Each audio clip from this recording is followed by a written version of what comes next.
আজিৰ পৰা আৰম্ভ মহা অম্বুবাচী মেলা। অম্বুবাচী উপলক্ষে যান-বাহন আৰক্ষীয়ে প্ৰদান কৰিছে বিশেষ নিৰ্দেশনা। 22 জুনৰ পৰা 25 জুনলৈ মাজনিশালৈ বাহাল থাকিব এই নীতি নিৰ্দেশনাসমূহ। সন্ধিয়া 5 বজাৰ পৰা 25 জুনৰ মাজনিশালৈ বলবৎ থাকিব এই নিৰ্দেশনাসমূহ। কামাখ্যা ধামলৈ কোনেও লৈ যাব নোৱাৰিব যান-বাহন, অৰ্থাৎ কোনো লোকে এতিয়াৰ পৰা কামাখ্যা ধামলৈ গ'লে, অৰ্থাৎ অম্বুবাচীৰ সময়ত যদি কামাখ্যা ধামলৈ আপুনি যায়, তেতিয়া কোনো ধৰণৰ ব্যক্তিগত বাহন লৈ যাব নোৱাৰিব বুলি ইতিমধ্যে যান-বাহন আৰক্ষীৰ তৰফৰ পৰা এক বিশেষ নিৰ্দেশনা জাৰি কৰা হৈছে। ইয়াৰ লগতে প্ৰশাসনৰ অনুমতি থকা বাহনেহে লৈ যাব পাৰিব নীলাচল পাহাৰলৈ, অৰ্থাৎ যিসমূহ বাহন প্ৰশাসনৰ অনুমতি আছে, অৰ্থাৎ যিসমূহ বাহনে প্ৰশাসনৰ অনুমতি ৰাখি থৈছে, তেওঁলোকেহে সেই নীলাচল পাহাৰলৈ সেই যান-বাহনসমূহ লৈ যাব পাৰিব বুলি ইতিমধ্যে যান-বাহন আৰক্ষীৰ তৰফৰ পৰা স্পষ্টভাৱে নিৰ্দেশনাৰ জৰিয়তে সদৰি কৰা হৈছে। আৰু এই নিয়ম বাহাল থাকিব 22 জুনৰ পৰা 25 জুনলৈ, অৰ্থাৎ 22 জুনৰ সন্ধিয়া 5 বজাৰ পৰা 25 জুনৰ মাজনিশালৈ বলবৎ থাকিব এই নিৰ্দেশনাসমূহ। আৰু জৰুৰীকালীন সেৱাৰ যিকোনো বাহনৰ ক্ষেত্ৰত নাথাকে এই নিষেধাজ্ঞাসমূহ, অৰ্থাৎ যিসমূহ জৰুৰীকালীন বাহন আছে সেই জৰুৰীকালীন বাহনৰ ক্ষেত্ৰত এই নিষেধাজ্ঞাসমূহ অৰ্থাৎ এই নীতি নিয়মসমূহ প্ৰযোজ্য নহয় বুলি ইতিমধ্যে যান-বাহন আৰক্ষীৰ তৰফৰ পৰা স্পষ্টভাৱে নিৰ্দেশনা যোগে জাৰি কৰা হৈছে। এই বিষয় সন্দৰ্ভত গ্ৰাফিক্সৰ সহায়ত আমি সকলো তথ্য আপোনালোকলৈ আগবঢ়াইছোঁ। আজিৰ পৰা আৰম্ভ হৈছে মহা অম্বুবাচী মেলা। অম্বুবাচী উপলক্ষে যান-বাহন আৰক্ষীয়ে প্ৰদান কৰিছে বিশেষ নিৰ্দেশনা। 22 জুনৰ পৰা 25 জুনৰ মাজনিশালৈ বলবৎ থাকিব এই বিশেষ নিয়ম। সন্ধিয়া 5 বজাৰ পৰা 25 জুনৰ মাজনিশালৈ বলবৎ থাকিব এই নিৰ্দেশনা। কামাখ্যা ধামলৈ কোনেও লৈ যাব নোৱাৰিব এতিয়াৰ পৰা ব্যক্তিগত বাহন। প্ৰশাসনৰ অনুমতি অবিহনে অনুমতি থকা বাহনহে যাব পাৰিব নীলাচল পাহাৰলৈ। জৰুৰীকালীন সেৱাৰ যান-বাহনৰ ক্ষেত্ৰত নাথাকে কোনো নিষেধাজ্ঞা। এম্বুলেন্স, অগ্নি নিৰ্বাপক বাহিনী, স্বাস্থ্য বিভাগৰ বাহনত নাথাকে কোনো ধৰণৰ নীতি নিয়ম। পাণ্ডু কেবিন তিনিআলিৰ পৰা বংশী বাগানলৈ যাব পাৰিব বাহনসমূহ। জালুকবাৰীৰ দিশৰ ভক্ত লৈ অহা বাহনৰ বাবে জাৰি কৰা হৈছে বিশেষ নিৰ্দেশনা। নীলাচলৰ উৰণ সেতুৰ ছাৰ্ভিচ লেনৰ পৰা আহিব ভক্তৰ বাহনসমূহ। আৰু আমি যেহেতু জনাই গৈছোঁ যে ইতিমধ্যে আজিৰ পৰা আৰম্ভ হৈছে মহা অম্বুবাচী মেলা, আৰু ইতিমধ্যে মহা অম্বুবাচী মেলা উপলক্ষে ভক্তসকলৰ মাজত ব্যাপক উৎসাহ উদ্দীপনা দেখিবলৈ পোৱা গৈছে। আৰু ইয়াৰ উপৰিও অম্বুবাচী মেলাৰ পূৰ্বৰে পৰা যিসমূহ সাধুসন্ত আছে সেই সাধুসন্তসমূহ আহি এতিয়াৰ পৰা মা কামাখ্যা ধামত ভিৰ কৰা দেখিবলৈ পোৱা গৈছে। আৰু ইতিমধ্যে বিগত কেইবাবছৰৰ পৰা ইতিমধ্যে অম্বুবাচী মেলাৰ আগতে ইতিমধ্যে প্ৰশাসনৰ তৰফৰ পৰা বিশেষ নীতি নিৰ্দেশনা জাৰি কৰা দেখিবলৈ পোৱা যায়। আৰু ইতিমধ্যে এইবাৰো তাৰ কোনো ব্যতিক্ৰম নহয়। আৰু এইবাৰো প্ৰশাসনৰ তৰফৰ পৰা তথা যান-বাহন আৰক্ষীৰ তৰফৰ পৰা কিছু নীতি নিয়ম বা কিছু নীতি নিৰ্দেশনাৱলী জাৰি কৰা দেখিবলৈ পোৱা গৈছে। আৰু যিহেতু আজিৰ পৰা আৰম্ভ হৈছে মহা অম্বুবাচী মেলা, 8:38 ইতিমধ্যে নিবৃত্তি যিহেতু হৈছে অম্বুবাচীৰ, আৰু ইতিমধ্যে 22 জুনৰ পৰা 25 জুনৰ মাজনিশালৈ কিছু নীতি নিয়ম বাহাল থাকিব বুলি ইতিমধ্যে যান-বাহন আৰক্ষীৰ তৰফৰ পৰা স্পষ্টভাৱে নিৰ্দেশনা যোগে জাৰি কৰা হৈছে। আৰু 22 জুনৰ সন্ধিয়া 5 বজাৰ পৰা 25 জুনৰ মাজনিশালৈ এই নীতি নিয়মসমূহ বলবৎ থাকিব বুলি ইতিমধ্যে যান-বাহন আৰক্ষীৰ তৰফৰ পৰা মহানগৰ যান-বাহন আৰক্ষীৰ তৰফৰ পৰা স্পষ্টভাৱে জাৰি কৰা হৈছে। আৰু কামাখ্যা ধামলৈ কোনো লৈ যাব নোৱাৰিব ব্যক্তিগত বাহন, অৰ্থাৎ কামাখ্যা ধামলৈ কোনো ব্যক্তিগত বাহন এতিয়াৰ পৰা লৈ যাব নোৱাৰিব বুলি প্ৰশাসনৰ তৰফৰ পৰা স্পষ্টভাৱে জাৰি কৰা হৈছে। আৰু ইয়াৰ লগতে প্ৰশাসনৰ অনুমতি থকা বাহনহে যাব পাৰিব নীলাচল পাহাৰলৈ, অৰ্থাৎ যিসমূহ বাহন প্ৰশাসনৰ অনুমতি লৈছে বা যিসমূহ বাহনৰ প্ৰশাসনৰ অনুমতি আছে সেইসমূহ বাহনহে নীলাচল পাহাৰলৈ যাব পাৰিব বুলি ইতিমধ্যে স্পষ্টভাৱে জাৰি কৰা হৈছে। আৰু সেই বিষয় সন্দৰ্ভত ইতিমধ্যে শুকুৰবাৰে নিশাৰ ভাগত সংবাদমেলৰ জৰিয়তে মন্ত্ৰী জয়ন্ত মল্ল বৰুৱাই কিছু মন্তব্য প্ৰকাশ কৰা দেখিবলৈ পোৱা গৈছে। কিছু অম্বুবাচী সন্দৰ্ভত তেওঁ কেইবাটাও নীতি নিৰ্দেশনাৱলীৰ কথা স্পষ্টভাৱে উল্লেখ কৰা দেখিবলৈ পোৱা গৈছে। আৰু বিশেষকৈ মন্দিৰৰ স্বচ্ছতাৰ ওপৰত, অৰ্থাৎ মন্দিৰ পৰিষ্কাৰ পৰিচ্ছন্নতাৰ ওপৰত এবাৰ বিশেষ গুৰুত্ব প্ৰদান কৰা দেখিবলৈ পোৱা গৈছে।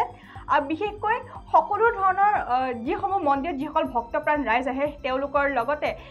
যিমানবাৰ ভক্তপ্ৰাণ ৰাইজসমূহ সমাগম মা কামাখ্যা ধামলৈ আহে তেতিয়া হয়তো যিহেতু জাবৰ-জোথৰ হোৱা দেখিবলৈ পোৱা যায় বা পৰিৱেশটো পৰিষ্কাৰ পৰিচ্ছন্নতা হৈ নাথাকে ভক্তৰ আগমনৰ ফলত। আৰু সেয়েহে এইবাৰ বাৰে বাৰে অৰ্থাৎ সময় অনুযায়ী ইতিমধ্যে যিসমূহ চাফ চিকুণ কৰা যিসকল লোকক নিয়োগ কৰা হ'ব কামাখ্যা ধামত, তেওঁলোকে যাতে সময় অনুযায়ী যাতে সেই মা কামাখ্যাৰ ধাম যাতে পৰিষ্কাৰ পৰিচ্ছন্ন কৰি ৰাখে তাৰ প্ৰতি ইতিমধ্যে বিশেষ গুৰুত্ব আৰোপ কৰা হৈছে। আৰু ইয়াৰ লগতে যাৱতীয় প্ৰস্তুতিৰ বিষয়ে প্ৰশাসনৰ সৈতে ইতিমধ্যে আলোচনাত মিলিত হোৱাৰ লগতে মন্দিৰ পৰিচালনা কমিটিৰ সৈতে আলোচনাও অনুষ্ঠিত হোৱা বৰ্তমান সময়ত দেখিবলৈ পোৱা গৈছে। অৰ্থাৎ এইবাৰ 22 জুনৰ পৰা 25 জুনলৈ যিহেতু অম্বুবাচী মেলা যিহেতু অনুষ্ঠিত হ'ব, আৰু এই 5 দিন কেনেধৰণে কি নিয়ম তেওঁলোকে মানি চলিব লাগিব বা কি নীতি নিৰ্দেশনাৱলী সাধাৰণ লোকৰ বাবে বাহাল থাকিব ইতিমধ্যে এই বিষয় সন্দৰ্ভত প্ৰশাসনৰ সৈতে ইতিমধ্যে আলোচনা মিলিত হৈছে পৰিচালনা কমিটি অৰ্থাৎ কামাখ্যা ধামৰ যি পৰিচালনা কমিটি আছে তেওঁলোকে ইতিমধ্যে আলোচনা মিলিত হোৱা দেখিবলৈ পোৱা গৈছে আৰু ইয়াৰ লগতে ভক্তৰ বাবে খোৱা পানী আৰু বিদ্যুৎ যোগানৰ ব্যৱস্থাও ইতিমধ্যে থাকিব বুলি মন্ত্ৰী জয়ন্ত মল্ল বৰুৱা সংবাদমেলৰ জৰিয়তে স্পষ্টভাৱে উল্লেখ কৰা দেখিবলৈ পোৱা গৈছে অৰ্থাৎ মা কামাখ্যাৰ আৰাধনা কৰিবলৈ যিহেতু দেশ বিদেশৰ পৰা বহু ভক্তপ্ৰাণ ৰাইজৰ উপস্থিতি থকা দেখিবলৈ পোৱা যায় সেইখিনি সময় অৰ্থাৎ অম্বুবাচী মেলাৰ সময়ত আৰু সেয়েহে ভক্তপ্ৰাণ ৰাইজে অৰ্থাৎ পৰ্যটকসকলে যে কোনো ধৰণৰ অসুবিধাৰ সন্মুখীন নহয় তাৰ প্ৰতি গুৰুত্বপূৰ্ণ লক্ষ্য বৰ্তমান সময়ত বান্ধি ধৰা দেখিবলৈ পোৱা গৈছে আৰু ইয়াৰ লগতে বিদ্যুৎ যোগানৰ ক্ষেত্ৰত আৰু খোৱা পানীৰ লগত ইতিমধ্যে বিশেষ গুৰুত্ব আৰোপ কৰা হৈছে আৰু ইতিমধ্যে ভক্তপ্ৰাণ ৰাইজসকলে বিশেষ খোৱা পানীসমূহ বিশুদ্ধ খোৱা পানী এবাৰ লাভ কৰিব আৰু লগতে বিদ্যুৎ যোগানৰ তেওঁলোকক সুব্যৱস্থা কৰা হ'ব বুলি ইতিমধ্যে সংবাদমেলৰ জৰিয়তে স্পষ্টভাৱে উল্লেখ কৰিছে মন্ত্ৰী জয়ন্ত মল্ল বৰুৱাই আৰু ইয়াৰ লগতে আমি যিহেতু জনাইছোঁ যে যান বাহন আৰক্ষীৰ তৰফৰ পৰা ইতিমধ্যে নীতি নিৰ্দেশনাৱলী কিছু বান্ধি দিয়া হৈছে আৰু যিহেতু জনাইছোঁ যে কামাখ্যা ধামলৈ কোনো ব্যক্তিগত বাহন এইবাৰ পৰা যাব নোৱাৰিব সেই কামাখ্যা ধামৰ পৰা সেই যিখিনি ঠাইত তেওঁলোকে বাহন ৰাখে সেই ঠাইখিনিৰ পৰা কামাখ্যা ধামলৈ তেওঁলোকে খোজকাঢ়িয়ে যাব লাগিব বুলি এইবাৰ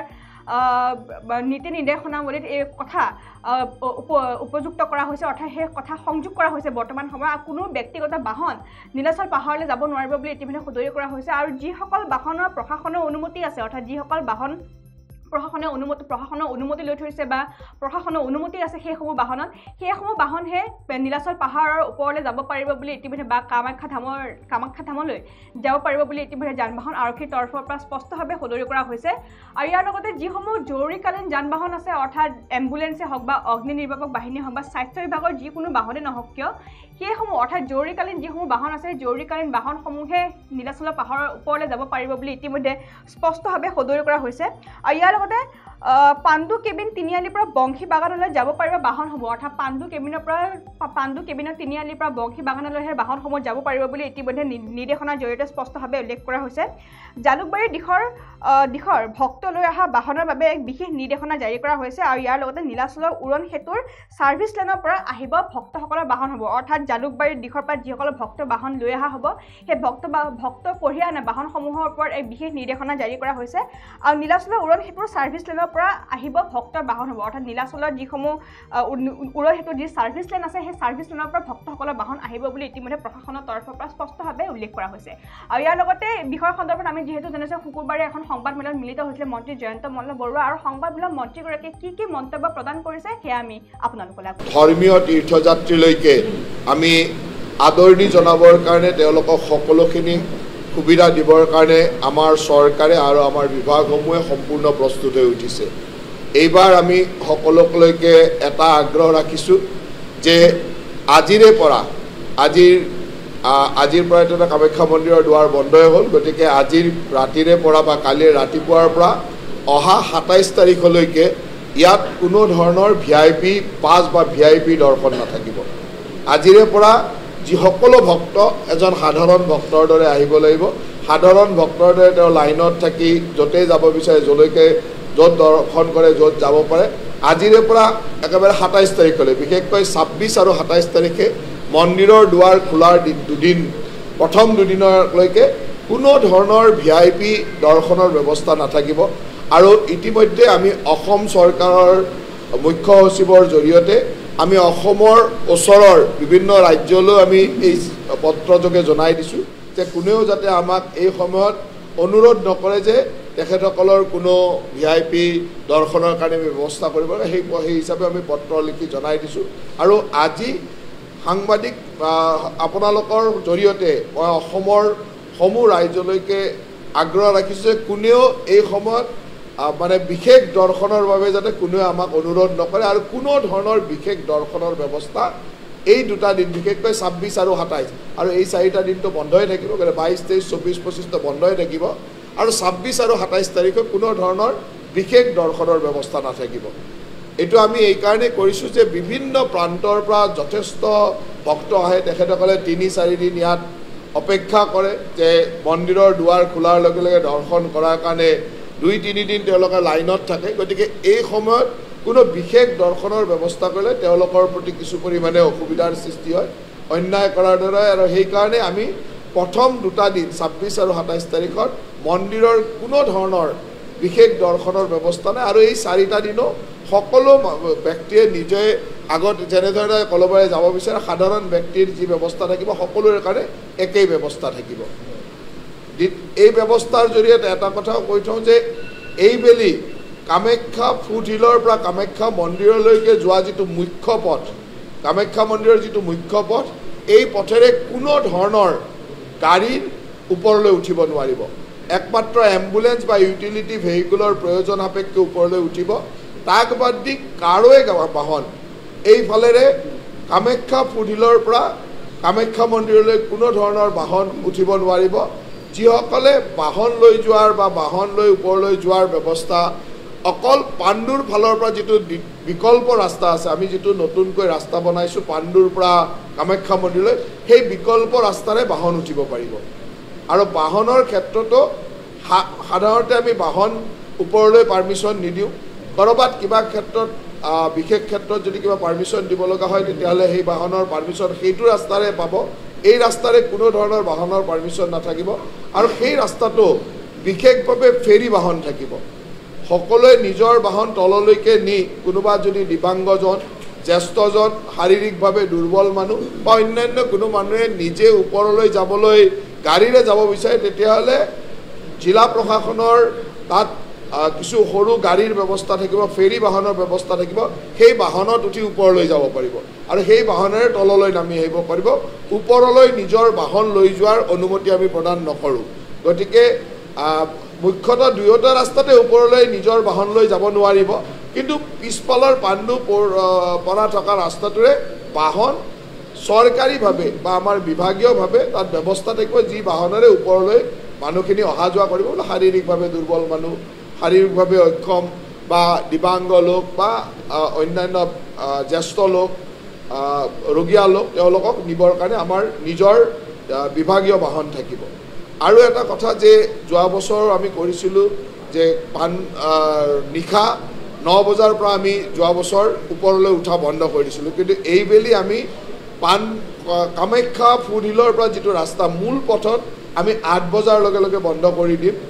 8 বজাৰ পিছত আৰু কোনো ব্যক্তিয়ে এই ৰাস্তাটোৰে ওপৰলৈ উঠিব নোৱাৰিব আৰু পাণ্ডুৰ ফালৰ যিটো ৰাস্তা সেই ৰাস্তাটোলৈ 9 বজালৈকে উঠিব পাৰিব তাৰমানে 9 বজাৰ পিছত আৰু কোনো মানুহে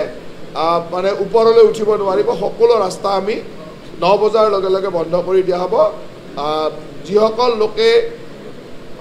ৰাতি মন্দিৰলৈ আহিব বিচাৰে তেওঁলোকক এটাই আগ্ৰহ যে কামাখ্যা ফুটহিলৰ পৰা অহা ৰাস্তাতে 8 বজাৰ আগতে যাতে তেওঁলোকে ওপৰলৈ উঠি আহে 8 বজাৰ পিছত কোনো ব্যক্তিকে আমি তলৰ পৰা ওপৰলৈ উঠাৰ অনুমতি প্ৰদান নকৰোঁ আৰু 9 বজাৰ লগে লগে পাণ্ডু ফালৰ পৰা অহা যিটো বিকল্প পথ সেই পথটোৰে 9 বজাৰ পিছত আমি কোনো ব্যক্তিকে ওপৰলৈ অহাৰ কাৰণে অনুমতি প্ৰদান নকৰোঁ সেইকাৰণে সকলোকে আপোনালোকৰ জৰিয়তে এটাই আগ্ৰহ ৰাখিছোঁ যিসকল ভক্তই ৰাতি দৰ্শন কৰিব বিচাৰে ৰাতি মন্দিৰত দৰ্শন বা মন্দিৰত পৰিক্ৰমা বা বিভিন্ন অঞ্চল দৰ্শন কৰিব বিচাৰে নীলাচল পাহাৰলৈ উঠিব বিচাৰে তেওঁলোকে যাতে কামাখ্যা ফুটহিলত 8 বজাৰ আগতে আহি উপস্থিত হৈ ওপৰলৈ উঠি আহে আৰু পাণ্ডু ফালৰ পৰা উঠিব বিচাৰিলে 9 বজাৰ আগতে আহি উঠিব লাগিব তাৰ পিছত উঠিব নোৱাৰে এইবেলি কামাখ্যা মন্দিৰৰ নীলাচল পাহাৰলৈকে সকলো ভক্তকে জোতা চেণ্ডেল তলতে থৈ অহাৰ ব্যৱস্থা কৰিবৰ কাৰণে অনুৰোধ জনাইছোঁ কাৰণ আমি প্ৰতি বছৰে এটা ডাঙৰ সমস্যাৰ সৃষ্টি হয় যে ওপৰলৈ উঠি আহোঁতে এটা বেলেগ ৰাস্তা থাকে নামি যাওঁতে যথেষ্ট ভিৰ থাকে আৰু মাজত তেওঁলোকে জোতা চেণ্ডেলখিনি ল'ব নোৱাৰা এটা পৰিৱেশ হয় যাৰ ফলত আমি প্ৰতি বছৰে যথেষ্ট জোতা চেণ্ডেল আমি ট্ৰাকেৰে নি পেলাই দিব লগা অৱস্থা এটা হয় সেইকাৰণে আমি এইবাৰ এটাই আগ্ৰহ ৰাখিছোঁ যে সকলোৱে নীলাচল পাহাৰৰ তলতে যিখন নতুন নীলাচল ব্ৰিজ বা অভাৰব্ৰিজ বনিছে সেই অভাৰব্ৰিজৰ তলতে আমি জোতা চেণ্ডেল ৰাখিবৰ কাৰণে পৰ্যাপ্ত ৰেক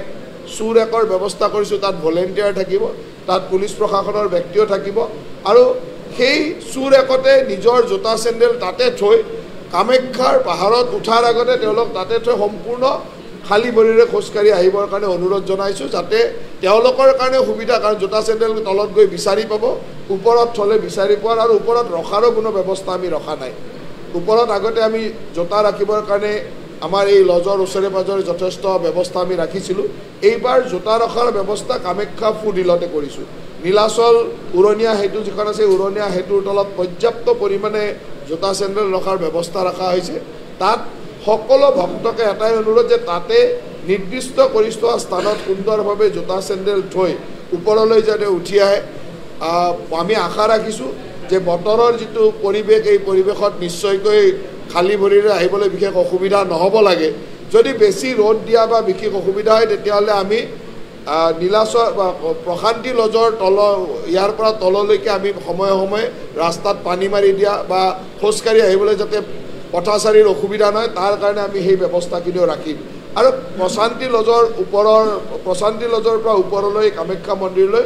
এই পথছোৱাত